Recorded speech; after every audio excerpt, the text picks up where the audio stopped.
তো গাইস, আজকে আমি আপনাদের দেখাবো কিভাবে বাইরে থেকে আনা জিনিসপত্র দিয়ে ঘরোয়া স্টাইলে একটি মজাদার মুড়ি মাখা বানাবেন। আর সেই মুড়ির টেস্টটা হবে পুরাই অসাম।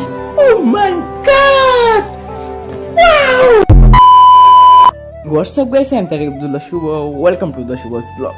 সো গাইস, আজকে আমি আপনাদের দেখাবো কিভাবে বাইরে থেকে আনা জিনিসপত্র দিয়ে ঘরোয়া স্টাইলে সুন্দর একটি মজাদার মুড়ি মাখা বানাবেন।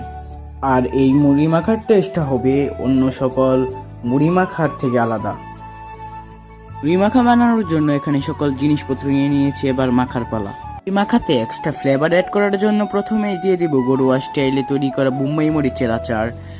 তারপরে সব জিনিসপত্র একসাথে নিয়ে ভাঙা হচ্ছে এবং ভেঙে তা ভালো করে মাখানো হচ্ছে। মাখানো শেষে এখন একটু ভিন্ন স্টাইলে, সিনেমেটিক স্টাইলে দিয়ে দিব মুড়ি দেওয়ার পর তারপর মুড়ির সাথে বাকি ইনগ্রেডিয়েন্টসগুলো ভালো করে মাখানো চলছে।